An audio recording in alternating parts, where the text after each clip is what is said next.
तर आज रोहामध्ये प्रशासकीय आढावा बैठक झालेली आहे. काय नेमकं बैठकीमध्ये ठरलं? अधिकाऱ्यांची कान उघडणी देखील अनेक मुद्द्यांवर केली. मधल्या कालावधीमध्ये पुराच्यामुळे जे काही नुकसान झालं त्याचे पंचनामे करण्याचे आदेश जिल्हाधिकाऱ्यांच्या उपस्थितीमध्ये 8 दिवसापूर्वी दिले होते. त्याप्रमाणे जवळपास 73 लाख रुपयेचं मदतीचं वाटप हे शासनाच्या वतीने करण्यात आलेलं आहे. उरलेलं सुद्धा वाटप या पुढच्या 8 दिवसामध्ये त्या ठिकाणी होईल. विशेष करून या संबंध पुराच्या परिस्थितीमध्ये धाटाव परिसरातील रासायनिक उत्पादन करणाऱ्या कारखान्यांनी त्यांचं प्रक्रिया न करता जे काही सांडपाणी सोडायचं आहे ते तशाच पद्धतीने गेल्याच्यामुळे शेतीचं मोठ्या प्रमाणावरती नुकसान झालं आहे आणि या वर्षीचं पूर्णपणाने पीक जी जमीनच नापिकी झाली तिथलाही नुकसान भरपाई देण्याच्या दृष्टीतून आज आदेशित केलेला आहे. काही कंपन्यांच्या बाबतीमध्ये स्थानिक कामगारांचे काही प्रश्न होते, इतर काय बाबी होत्या, त्या कंपन्यांची सुद्धा महाराष्ट्र प्रदूषण नियंत्रण मंडळ आणि महाराष्ट्र औद्योगिक विकास महामंडळ यांच्या अधिकाऱ्यांनी आत्ता जाऊन तिथे नेमकं काय काय पद्धतीचं काम चाललेलं आहे, नियमानुसार आहे की नाही, त्याची सखोल पाहणी करण्याचे आदेश त्या ठिकाणी दिलेले आहेत. अशा पद्धतीने आज त्या बैठकीमध्ये प्रामुख्याने विषय त्या ठिकाणी होते.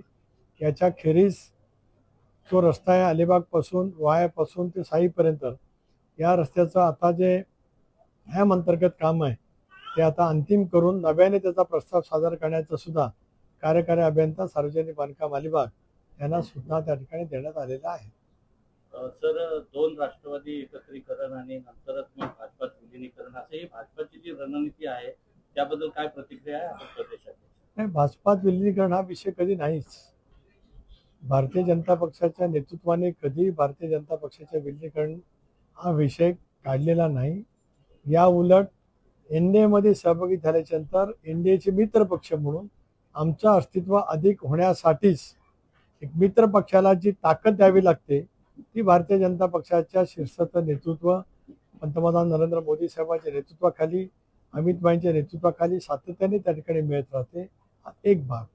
आता दुसरा भाग आला की दोन्ही राष्ट्रवादी काँग्रेस पक्षाचं विलिनीकरण. मी सखोलपणाने यापूर्वी सांगितलं की सुप्रियाताईंनी सुद्धा काल दिल्लीमध्ये एक मुलाखत दिली की विलिनीकरण हा मुद्दा संपलेला आहे.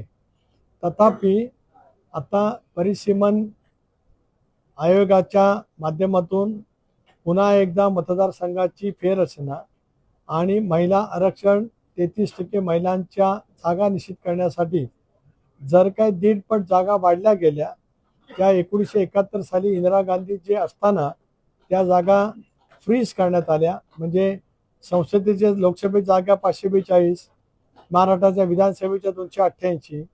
त्यावेळेला देशाची लोकसंख्या 35 कोटी होती. आता देशाची लोकसंख्या 140 कोटी आहे. त्याच्यामुळे 1.5 पट जागा वाढाव्यात आणि त्याच्यामध्ये 33% आरक्षण असावं, त्याच्यासाठी परिसीमन व्हावं असं जर काही विधेयक आलं आणि त्या पैसा असेल तर सुप्रियाताईंनी हेही सांगितलं की त्यावेळेला विधेयकाला आम्ही पाठिंबा देऊ. 3 महिन्यापूर्वी हे विधेयक पराभूत झालं. 2/3 बहुमत त्या ठिकाणी मतदान होताना झालं नाही. पुन्हा एकदा जर काही ते बिल आलं ह्या पुढच्या पावसाळ्या अधिवेशनात सोमवारपासून सुरू होणाऱ्या, त्यावेळेला पवार साहेबांचे राष्ट्रवादी काँग्रेस पक्ष त्या बाबतीमध्ये विचार करेल असं नेत्या म्हणून सुप्रियाताईंनी वक्तव्य त्या ठिकाणी केलेलं आहे. हा एक भाग झाला. विलिनीकरण व्हावं अशी दादांची इच्छा होती. दादा असताना विलिनीकरणाची टप्पा बऱ्यापैकी पुढे गेलेली होती. कदाचित दादाचं दुर्दैवी निधन झालं नसतं तर 6 फेब्रुवारीला जिल्हा परिषदचा निकाल लागला असता तर त्याच्यानंतर ते करायचं नक्की झालेलं होतं. पण दादांच्या दुर्दैवी निधनानंतर पूर्णपणाची राजकीय समीकरणं बदलली. त्यामुळे विलिनीकरणाची चर्चा आज तरी थांबलेली आहे. परंतु आता पावसाळी अधिवेशन ज्यावेळेला सुरू होईल, वेगवेगळी राजकीय समीकरणे येतील, त्यावेळेला कुठला मुद्दा जर काय आला तर त्या मुद्द्यावरती चर्चा होईल. अन्यथा आज विलिनीकरणाची चर्चा पूर्णपणे बंद झालेली आहे. सर, उद्धव ठाकरे यांनी आज नागपुरामध्ये रामरक्षा पठण केलंय. एकूणच राम मंदिर चोरी आणि पेपर फुटीवर त्यांनी कडाडून टीका केलेली आहे. काय सांगाल? या बाबतीमध्ये संसदेचं आता अधिवेशन सुरू होईल त्यावेळेला चर्चा सुरू होईलच. दिल्लीमध्ये सुद्धा रामलीला मैदानावरती एक आंदोलन सुरू आहे. त्या बाबतीमध्ये केंद्र सरकारची भूमिका काय ते आता संसदेच्या अधिवेशनामध्ये स्पष्ट होईल. तर शिक्षण प्रणालीला घेऊन सोनम वांगचुक यांनी जे जंतर मंतरवर आंदोलन उपोषण केलं होतं ते उपोषण चिरडलं असल्याचं देखील म्हटलं जात आहे. काय सांगाल? ते उठवलं उपोषण, मोदी सरकारवर टीका देखील होते, काय नेमकं? नाही, मला माहित नाही आता नेमकी आज तरी उपोषण उठवलं गेलं की नाही माझ्याकडे आत्ता माहिती नाही. सकाळी परंतु त्या संदर्भामध्ये भारत सरकारने स्वच्छपणाची भूमिका मांडली. सीबीआयच्या मार्फत चौकशी सुरू झाली आणि त्या चौकशीच्या मध्ये जे जे कोण दोषी आढळले त्या सर्वांना सीबीआयने अटक करून त्याच्यावरती कारवाई सुरू केलेली आहे. नव्याने त्या परीक्षा घेण्याच्या अटीमध्ये सुद्धा झालं. नव्या वेळापत्रकानुसार सुद्धा परीक्षा त्या ठिकाणी झाल्या. पण या अशा चुका पुन्हा होणार नाहीत. ज्यांनी कोणी त्याच्यामध्ये दोष असेल त्यांच्यावरती कार्यवाही त्या ठिकाणी निश्चितपणाने होईल असं केंद्र सरकारच्या वतीने त्यावेळेला स्पष्ट करण्यात आलेलं आहे. साहेब, शिवसेनेचे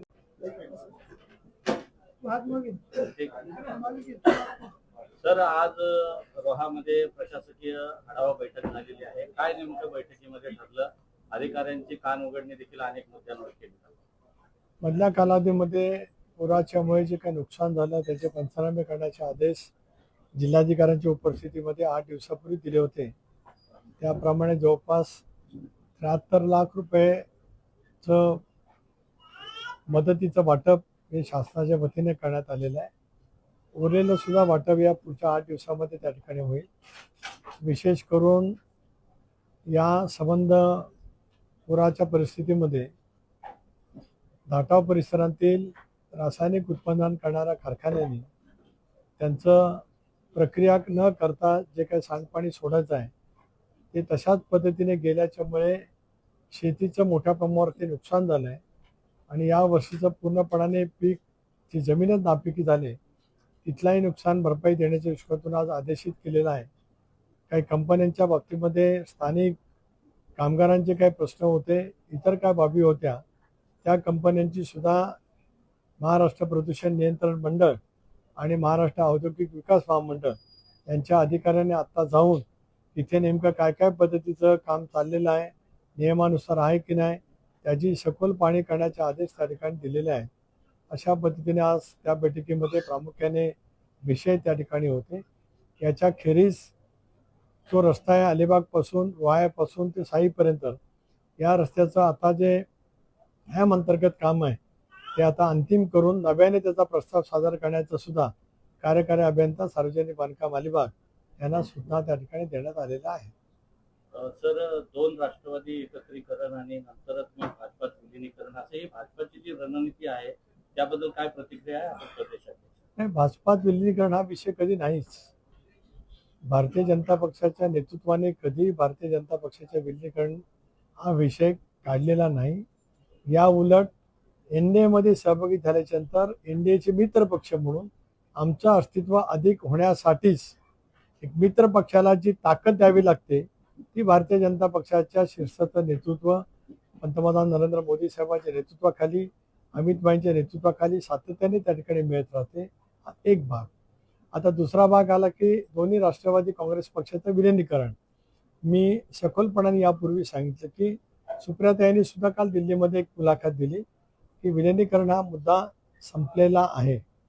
तथापि आता परिसीमन आयोगाच्या माध्यमातून पुन्हा एकदा मतदारसंघाची फेररचना आणि महिला आरक्षण 33% महिलांच्या जागा निश्चित करण्यासाठी जर काही 1.5 पट जागा वाढल्या गेल्या त्या 1971 साली इंदिरा गांधी जे असताना त्या जागा फ्रीज करण्यात आल्या. म्हणजे संसदेच्या लोकसभेच्या जागा 542, महाराष्ट्राच्या विधानसभेच्या 288.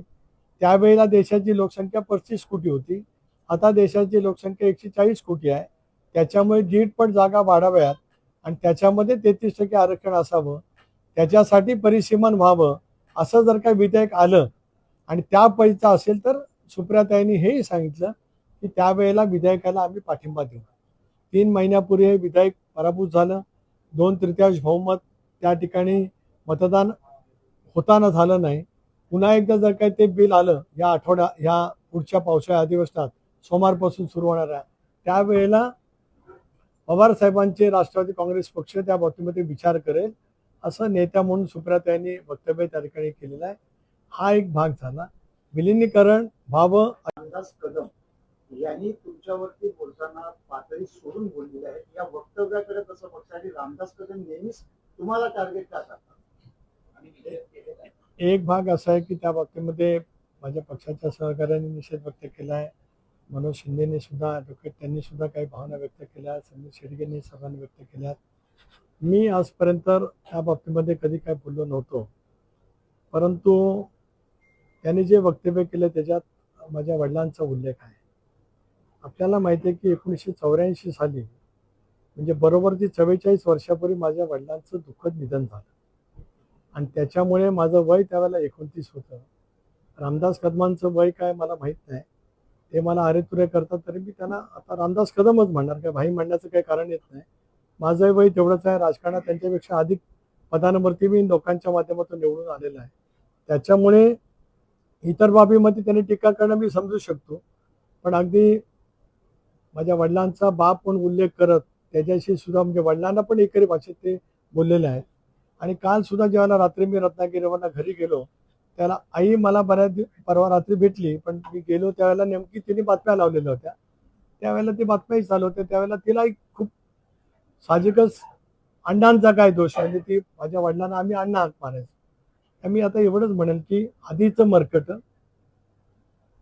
त्यात मद्यपी आला आणि त्याच्यातच विंचू दंश झाला, अशी अवस्था आज त्यांची आहे. मला कोणतरी सांगितलं की जी पिसाळलेली श्वान असतात, मी श्वान शब्द वापरतो, आणि ते चावल्याच्या नंतर त्याचा सुद्धा काहीतरी प्रतिक्रिया उमटत असते आणि त्या श्वानाच्या त्या चावण्याचा सुद्धा एक परिणाम त्या माणसावरती होतो. म्हणून जसं श्वान बोलतं तसं ते माणसं बोलतात. मी प्रयत्न करणार आहे शिंदे साहेबांना फोन करून की बाबा तिथे ठाण्याला काहीतरी हॉस्पिटल आहे, तिथे एखादी खाट जर काही त्यांना रिझर्व करता आली तर त्यांनी करावी. म्हणजे मग महाराष्ट्राची संस्कृतीचे जे धिंडवडे काढले जात आहेत ते थांबले जातील, एवढंच मला सांगायचं. साहेब, शरद पवार गटाचं सत्तेमध्ये सहभाग होतोय. जयंत पाटील हे अर्थमंत्री होतील असे माध्यमांमध्ये सूत्रांच्या होते बातमी, काय कितपत सत्य आहे? याच्यात काही तथ्य नाही. शेवटी पवारसाहेब 6 दशकं देशाच्या राजकारणात आहेत. अनेक केंद्र सरकार बनवण्यामध्ये, युपीए गठन करण्यामध्ये, 2004 मध्ये युपीएचं सत्ता आणण्यामध्ये पवारसाहेबांचं योगदान मोठ्या प्रमाणात राहिलं. त्यामुळे त्यांनी एनडीएमध्ये यावं का नाही यावं हा सल्ला देण्यात मी मोठा नाही. पवारसाहेब स्वतः एक प्रगल्भ देशाचे मोठे नेते आहेत, त्यामुळे ते त्या संदर्भातला निर्णय त्या ठिकाणी घेऊ शकतील. सर, एनसीपी की 2 पार्टियां एक होने पर बीजेपी या एनडीए में शामिल होने की बात सामने आ रही है, क्या है? इसके बारे में कोई किसने बयान तो दिया नहीं है. उस तौर पर मैं इतना ही कहना चाहता हूँ कि पवार साहब की राष्ट्रवादी कांग्रेस पार्टी के वर्किंग प्रेसिडेंट यानी संसदीय नेता, दल के नेता आदरणीय सुप्रियाताई सुप्रियो ने कल इसके बारे में दिल्ली में बयान दिया है कि कोई भी चर्चा मर्जिंग की आज नहीं है. जब हमारे नेता अजीत दादा थे तब विलीनीकरण बारे में एक चर्चा हो गई थी. शायद 15 दिन और वो रहते थे तो हो सकता था विलीनीकरण. आज दादा की मृत्यु के बाद अभी चर्चा किसी स्तर पर शुरू नहीं है. उद्धव ठाकरे राम रक्षा पठन कर रहे हैं और जिस प्रकार राम मंदिर की चोरी अयोध्या की हो या अलग अलग मुद्दे पर सरकार पर आलोचना कर रहे हैं पेपर फूटी को लेकर, क्या कहें? देखिए, इसके बारे में सरकार की तरफ से जो कुछ बयान देना है, सोमवार से लेकर केंद्र सरकार की हमारे लोकसभा का अधिवेशन शुरू होने जा रहा है. मुझे लगता है इसके बारे में जो कुछ सरकार की तरफ से, खास तौर पर भारत सरकार की तरफ से जो बयान देना है वो बिल्कुल वहाँ पे दिया जाएगा. शिंदे शिवसेना के मंत्री जो है, शिंदे शिवसेना के नेता देखिए, इसके बारे में मैंने अभी कहा है, अभी इसके बारे में मैं ज़्यादा और कोई टिप्पणी नहीं करना चाहता. थँक्यू. ते राष्ट्रवादी काँग्रेस पक्ष त्या बाबतीमध्ये विचार करेल असं नेत्या म्हणून सुप्रियाताईंनी वक्तव्य त्या ठिकाणी केलेलं आहे. हा एक भाग झाला. विलिनीकरण व्हावं अशी दादांची इच्छा होती. दादा असताना विलिनीकरणाची टप्पा बऱ्यापैकी पुढे गेलेली होती. कदाचित दादाचं दुर्दैवी निधन झालं नसतं तर 6 फेब्रुवारीला जिल्हा परिषदचा निकाल लागला असता तर त्याच्यानंतर ते करायचं नक्की झालेलं होतं. पण दादांच्या दुर्दैवी निधनानंतर पूर्णपणाची राजकीय समीकरणं बदलली. त्यामुळे विलिनीकरणाची चर्चा आज तरी थांबलेली आहे. परंतु आता पावसाळी अधिवेशन ज्यावेळेला सुरू होईल, वेगवेगळी राजकीय समीकरणं येतील, त्यावेळेला कुठला मुद्दा जर काय आला तर त्या मुद्द्यावरती चर्चा होईल. अन्यथा आज विलिनीकरणाची चर्चा पूर्णपणाने बंद झालेली आहे. सर, उद्धव ठाकरे यांनी आज नागपुरामध्ये रामरक्षा पठण केलंय. एकूणच राम मंदिर चोरी आणि पेपर फुटीवर त्यांनी कडाडून टीका केलेली आहे. काय सांगाल सर? तर या बाबतीमध्ये संसदेचं आता अधिवेशन सुरू होईल त्यावेळेला चर्चा सुरू होईलच. दिल्लीमध्ये सुद्धा रामलीला मैदानावरती एक आंदोलन सुरू आहे. त्या बाबतीमध्ये केंद्र सरकारची भूमिका काय आहे ते आता संसदेच्या अधिवेशनामध्ये स्पष्ट होईल. तर शिक्षण प्रणालीला घेऊन सोनम वांगचुक यांनी जे जंतर मंतरवर आंदोलन उपोषण केलं होतं, ते उपोषण चिरडलं असल्याचं देखील म्हटलं जात आहे. काय सांगाल? ते उठवलं उपोषण, मोदी सरकारवर टीका देखील होते. काय नेमकं? नाही, मला माहित नाही आता नेमकी आज तरी उपोषण उठवलं गेलं की नाही माझ्याकडे आत्ता माहिती नाही. सकाळी परंतु त्या संदर्भामध्ये भारत सरकारने स्वच्छपणाची भूमिका मांडली. सीबीआयच्या मार्फत चौकशी सुरू झाली आणि त्या चौकशीच्या मध्ये जे जे कोण दोषी आढळले त्या सर्वांना सीबीआयने अटक करून त्याच्यावरती कारवाई सुरू झालेली आहे. नव्याने त्या परीक्षा घेण्याच्या अटीमध्ये सुद्धा झालं. नव्या वेळापत्रकानुसार सुद्धा परीक्षा त्या ठिकाणी झाल्यात. पण या अशा चुका पुन्हा होणार नाहीत. ज्यांनी कोणी त्याच्यामध्ये दोष असेल त्यांच्यावरती कार्यवाही त्या ठिकाणी निश्चितपणाने होईल असं केंद्र सरकारच्या वतीने त्यावेळेला स्पष्ट करण्यात आलेलं आहे. साहेब, शिवसेनेचे त्या संदर्भातला निर्णय त्या ठिकाणी घेऊ शकते. सर, एनसीपी की 2 पार्टियां एक होने पर बीजेपी या एनडीए में शामिल होने की बात सामने आ रही है, क्या है? इसके बारे में कोई किसने बयान तो दिया नहीं है. उस तौर पर मैं इतना ही कहना चाहता हूँ कि पवार साहब की राष्ट्रवादी कांग्रेस पार्टी के वर्किंग प्रेसिडेंट यानी संसदीय नेता, दल के नेता आदरणीय सुप्रियाताई सुप्रियो ने कल इसके बारे में दिल्ली में बयान दिया है कि कोई भी चर्चा मर्जिंग की आज नहीं है. जब हमारे नेता अजीत दादा थे तब विलीनीकरण बारे में एक चर्चा हो गई थी. शायद 15 दिन और वो रहते थे तो हो सकता था विलीनीकरण. आज दादा के मृत्यु के बाद अभी चर्चा किसी स्तर पर शुरू नहीं है. उद्धव ठाकरे रामरक्षा पठन कर रहे हैं और जिस प्रकार राम मंदिर की चोरी अयोध्या की हो या अलग अलग मुद्दे पर सरकार पर आलोचना कर रहे हैं पेपर फुटी को लेकर, क्या कहें? देखिए, इसके बारे में सरकार की तरफ से जो कुछ बयान देना है, सोमवार से लेकर केंद्र सरकार की हमारे लोकसभा का अधिवेशन शुरू होने जा रहा है. मुझे लगता है इसके बारे में जो कुछ सरकार की तरफ से खास तौर पर भारत सरकार की तरफ से जो बयान देना है वो बिल्कुल वहाँ पे दिया जाए. शिंदे शिवसेना के मंत्री जो है, शिंदे शिवसेना के नेता देखिए, जो है, इसके बारे में मैंने अभी कहा है, अभी इसके बारे में मैं ज़्यादा और कोई टिप्पणी नहीं करना चाहता. Thank you. ठीक आहे. सर, आज रोहामध्ये प्रशासकीय आढावा बैठक झालेली आहे. काय नेमकं बैठकीमध्ये ठरलं? अधिकाऱ्यांची कान उघडणी देखील अनेक मुद्द्यांवर केली. मधल्या कालावधीमध्ये पुराच्यामुळे जे काही नुकसान झालं त्याचे पंचनामे करण्याचे आदेश जिल्हाधिकाऱ्यांच्या उपस्थितीमध्ये 8 दिवसापूर्वी दिले होते. त्याप्रमाणे जवळपास 73 लाख रुपयेचं मदतीचं वाटप हे शासनाच्या वतीने करण्यात आलेलं आहे. उरलेलं सुद्धा वाटप या पुढच्या 8 दिवसामध्ये त्या ठिकाणी होईल. विशेष करून या संबंध पुराच्या परिस्थितीमध्ये धाटाव परिसरातील रासायनिक उत्पादन करणाऱ्या कारखान्यांनी त्यांचं प्रक्रिया न करता जे काही सांडपाणी सोडायचं आहे ते तशाच पद्धतीने गेल्याच्यामुळे शेतीचं मोठ्या प्रमाणावरती नुकसान झालं आहे आणि या वर्षीचं पूर्णपणाने पीक जी जमीनच नापिकी झाली तिथलाही नुकसान भरपाई देण्याच्या दृष्टीतून आज आदेशित केलेला आहे.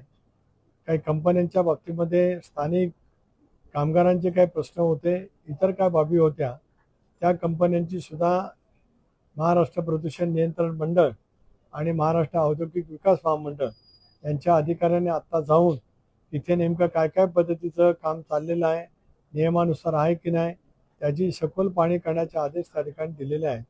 अशा पद्धतीने आज त्या बैठकीमध्ये प्रामुख्याने विषय त्या ठिकाणी होते. याच्या खेरीज जो रस्ता आहे अलिबागपासून वायापासून ते साईपर्यंत या रस्त्याचं आता जे हॅम अंतर्गत काम आहे ते आता अंतिम करून नव्याने त्याचा प्रस्ताव सादर करण्याचा सुद्धा कार्यकारी अभियंता सार्वजनिक बांधकाम अलिबाग यांना सुद्धा त्या ठिकाणी देण्यात आलेला आहे. सर, दोन राष्ट्रवादी एकत्रीकरण आणि नंतरच मग भाजपात विलिनीकरण असं ही भाजपाची जी रणनीती आहे त्याबद्दल काय प्रतिक्रिया आहे आपण प्रदेशात? नाही, भाजपात विलिनीकरण हा विषय कधी नाहीच.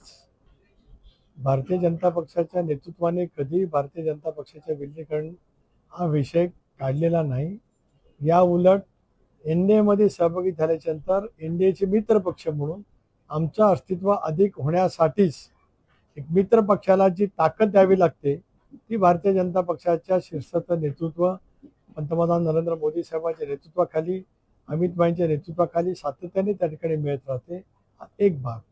आता दुसरा भाग आला की दोन्ही राष्ट्रवादी काँग्रेस पक्षाचं विलिनीकरण.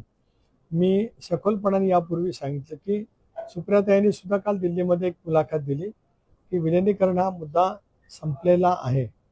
तथापि आता परिसीमन आयोगाच्या माध्यमातून पुन्हा एकदा मतदारसंघाची फेररचना आणि महिला आरक्षण 33% महिलांच्या जागा निश्चित करण्यासाठी जर काही 1.5 पट जागा वाढल्या गेल्या, त्या 1971 साली इंदिरा गांधी जे असताना त्या जागा फ्रीज करण्यात आल्या. म्हणजे संसदेच्या लोकसभेची जागा 542, महाराष्ट्राच्या विधानसभेच्या 288. त्यावेळेला देशाची लोकसंख्या 35 कोटी होती. आता देशाची लोकसंख्या 140 कोटी आहे. त्याच्यामुळे 1.5 पट जागा वाढाव्यात आणि त्याच्यामध्ये 33% आरक्षण असावं, त्याच्यासाठी परिसीमन व्हावं, असं जर काही विधेयक आलं आणि त्या पैसा असेल तर सुप्रियाताईंनी हेही सांगितलं की त्यावेळेला विधेयकाला आम्ही पाठिंबा देऊ. 3 महिन्यापूर्वी हे विधेयक पराभूत झालं. 2/3 बहुमत त्या ठिकाणी मतदान होताना झालं नाही. पुन्हा एकदा जर काही ते बिल आलं ह्या पुढच्या पावसाळ्या अधिवेशनात सोमवारपासून सुरू होणाऱ्या, त्यावेळेला पवार साहेबांचे राष्ट्रवादी काँग्रेस पक्ष त्या बाबतीमध्ये विचार करेल असं नेत्या म्हणून सुप्रियाताईंनी वक्तव्य त्या ठिकाणी केलेलं आहे. हा एक भाग झाला. विलिनीकरण व्हावं अशी दादांची इच्छा होती. दादा असताना विलिनीकरणाची टप्पा बऱ्यापैकी पुढे गेलेली होती. कदाचित दादाचं दुर्दैवी निधन झालं नसतं तर 6 फेब्रुवारीला जिल्हा परिषदचा निकाल लागला असता तर त्याच्यानंतर ते करायचं नक्की झालेलं होतं. पण दादांच्या दुर्दैवी निधनानंतर पूर्णपणाची राजकीय समीकरणं बदलली. त्यामुळे विलिनीकरणाची चर्चा आज तरी थांबलेली आहे. परंतु आता पावसाळी अधिवेशन ज्यावेळेला सुरू होईल, वेगवेगळी राजकीय समीकरणं येतील, त्यावेळेला कुठला मुद्दा जर काय आला तर त्या मुद्द्यावरती चर्चा होईल. अन्यथा आज विलिनीकरणाची चर्चा पूर्णपणाने बंद झालेली आहे. सर, उद्धव ठाकरे यांनी आज नागपुरामध्ये रामरक्षा पठण केलंय. एकूणच राम मंदिर चोरी आणि पेपर फुटीवर त्यांनी कडाडून टीका केलेली आहे. काय सांगाल सर? या बाबतीमध्ये संसदेचं आता अधिवेशन सुरू होईल त्यावेळेला चर्चा सुरू होईलच. दिल्लीमध्ये सुद्धा रामलीला मैदानावरती एक आंदोलन सुरू आहे. त्या बाबतीमध्ये केंद्र सरकारची भूमिका काय ते आता संसदेच्या अधिवेशनामध्ये स्पष्ट होईल. तर शिक्षण प्रणालीला घेऊन सोनम वांगचुक यांनी जे जंतर मंतरवर आंदोलन उपोषण केलं होतं ते उपोषण चिरडलं असल्याचं देखील म्हटलं जात आहे. काय सांगाल? ते उठवलं उपोषण, मोदी सरकारवर टीका देखील होते. काय नेमकं? नाही, मला माहित नाही आता नेमकी आज तरी उपोषण उठवलं गेलं की नाही माझ्याकडे आत्ता माहिती नाही. सकाळी परंतु त्या संदर्भामध्ये भारत सरकारने स्वच्छपणाची भूमिका मांडली. सीबीआयच्या मार्फत चौकशी सुरू झाली आणि त्या चौकशीच्या मध्ये जे कोण दोषी आढळले त्या सर्वांना सीबीआयने अटक करून त्याच्यावरती कारवाई सुरू झालेली आहे. नव्याने त्या परीक्षा घेण्याच्या वतीमध्ये सुद्धा झालं. नव्या वेळापत्रकानुसार सुद्धा परीक्षा त्या ठिकाणी झाल्यात. पण या अशा चुका पुन्हा होणार नाहीत.